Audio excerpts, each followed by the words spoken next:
State your name and today's date for the camera. Davis Rockwall. It is Friday, December 2nd, 1983. Now read this statement. I, Davis Rockwall, agree that everything that I say are entirely my words and nothing but the truth. I do know my Miranda rights, and I give my consent for this tape to be used in any sort of legal prosecution or investigation. Thank you, Mr. Rockwall. Now, can you tell me your whereabouts on November 18th at 4 p.m.? Aren't we all everywhere and nowhere at the same time? I suppose so. But, where specifically were you? I was in my office doing work. Is there anybody who can testify to that? And don't say your secretary. We already know they weren't at their desk. I was going to say the powers above that be. No, I don't think I'll be able to pin them down for an interview. You'd be surprised at what they're willing to do for you if you just believe. You don't have any proof, do you? Is my honest word not good proof enough for you, detective? Do you know how the legal system works? Does it work? Is that rhetorical? Life is just rhetorical, detective. Why are we here? What are we doing? Okay. Mr. Rockwall. I need you to give me something here. Because there is a lot of evidence stacked up against you. You could possibly find evidence on my humble soul. Every single person that I have talked to. I mean, you don't have an alibi. You were up for the same promotion as Kemp, and you don't exactly give off the most stable vibe.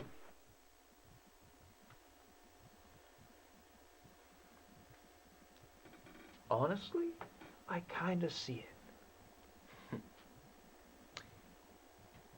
To take a life, no honorable man could ever. That's an unforgivable act. Well, work with me here, man. I mean, every single person who has looked at this case thinks that you are so obviously the killer. The only thing that I kill is the perception of the bourgeois in our society. Just look at yourself, dude. You look like a rejected Sherlock Holmes villain. The way that I am has nothing to do with mental stability. Mr. Rockwall lives the way that he chooses to, and that shouldn't affect everyone. You're right, it shouldn't, but maybe it did when you decided to kill Adam Kemp. I did no such thing. Are you certain? Yes.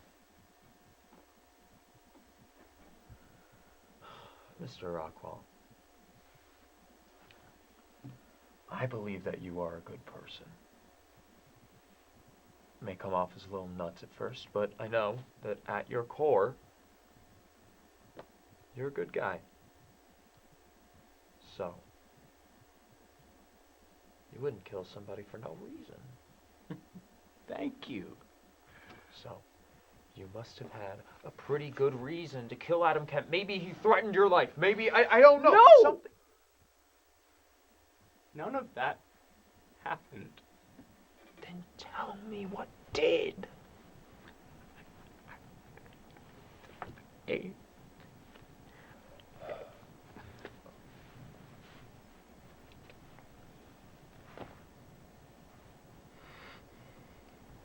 Mr. Rockwell.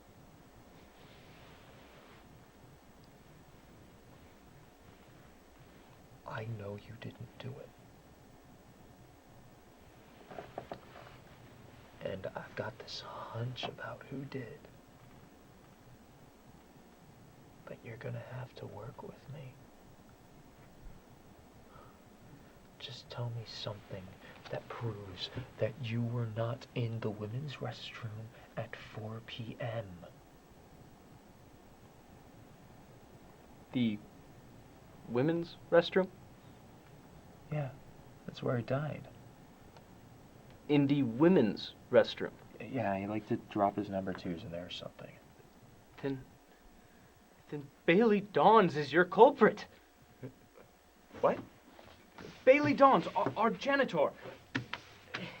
I saw him enter the women's restroom on that day at 4 o'clock. How am I supposed to believe that you were the only one who saw this? I am the only one with a direct sight line. My office is at the end of a long corridor. At the other end is the restrooms. I'm the only one who can see. Look, why didn't you come to us with this earlier? To be honest, I've only just remembered. Here's his file. I also remember he dropped off a toilet scrubber. Yeah, we'll have to check for that. Oh my God. It all makes sense. Rockwall, I don't know how to thank you. I mean, I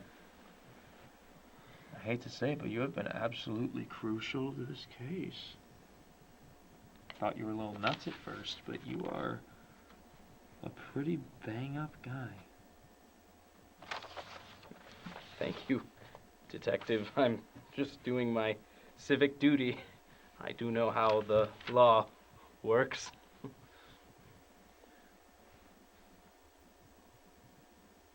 You know, this has been immeasurably fun.